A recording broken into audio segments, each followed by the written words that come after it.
Welcome to The Explainer. Today, we're diving into a really fundamental shift in technology, artificial intelligence that can not only think, but, well, feel.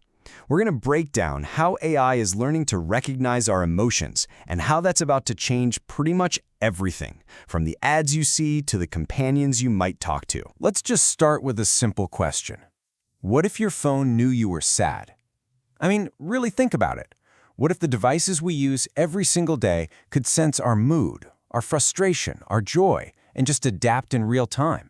This isn't science fiction anymore. It's a technology called Feeling AI, and it's already here. So, first things first, let's define exactly what we're talking about when we say that AI is getting emotional. The core idea is called Feeling AI, though you might also hear the term affective computing.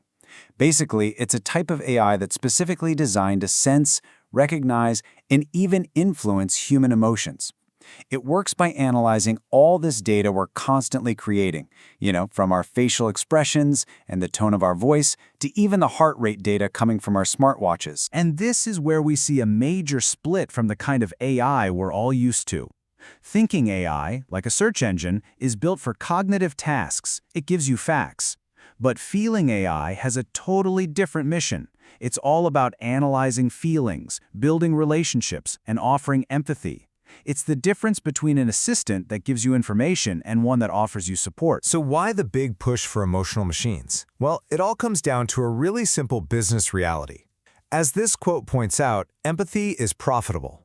Companies that can foster a real emotional connection see actual benefits. And Feeling AI is the tool they think can deliver that connection at a massive scale. And this isn't some niche idea. It is a financial tidal wave. The market for this technology is projected to grow by nearly 13% by 2027. That figure represents a massive investment and a really clear bet from the industry that emotional AI is the future of how we interact with brands. Okay, so how does this technology actually work in the real world? The researchers who studied this came up with a really powerful way to understand its applications, which they call the 5 wheels of feeling. These 5 wheels are the key ways Feeling AI is being put to work right now. They cover everything from basic emotion recognition and empathetic chatbots all the way to some truly futuristic concepts. And to really get a feel for this, we're going to dive into 2 of the most revolutionary wheels. Let's start with one you might have already seen without even realizing it: virtual influencers. These are not real people. They are entirely computer-generated characters with their own personalities, their own stories, and millions of followers on social media. And why are big brands like Samsung, Prada, and Renault so interested? Because according to one study, it works astonishingly well. Virtual influencers can generate 3 times the engagement of their human counterparts. For a brand, they are the perfect spokesperson, completely controllable, always on message, and hugely popular. Just take a look at the most famous example, Lil Miquela. She's described as a forever 19-year-old robot, has over 3 million followers, works with Prada, and has even collaborated with real celebrities. She doesn't exist in the physical world, but her influence and the revenue she generates is very, very real. Okay, now let's jump to the 5th wheel, which combines Feeling AI with another powerful technology, generative AI. So you've got one system that feels and another that creates, and when you fuse them together, you unlock some truly futuristic possibilities. Imagine this. Instead of just being served a video an algorithm thinks you'll like, the AI detects you're feeling excited and instantly generates a completely new video designed to match that exact mood. That's Emogen AI. It's not just personalization. This is proactive, real-time content creation. So with these incredible new tools, from virtual influencers to mood-generating AI, it's pretty clear that the old rules of marketing just don't apply anymore. Businesses need a whole new playbook. And to understand why, let's look at the simple human story shared by one of the researchers. A meal slips off the table, a staff member at McDonald's approaches with a smile and offers a new order, on the house. That tiny act of kindness transformed how that person saw the entire brand.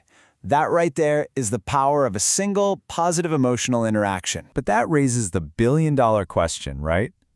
How can a global brand replicate that personal, empathetic feeling for millions of customers all at once? it's just impossible with human employees alone. Well, the answer seems to lie in a new strategic playbook designed for this era of emotional AI. It's called the Feeling Framework. This framework is really a roadmap.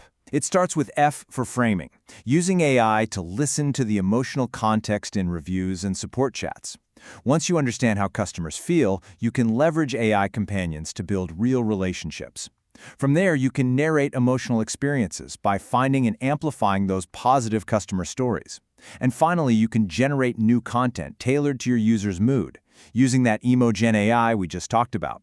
It's a full cycle. Listen, relate, share, and create. So as we wrap up, let's zoom out a bit. This technology isn't just about selling more products. It really represents a fundamental shift in our relationship with technology itself. And this all leads to a pretty profound final question. We are actively building machines to be our friends, our confidants, and our companions. So as these systems get better and better at mimicking our emotions, what does that mean for our connections with each other? That's the big question we're left with as we step into this new emotional future.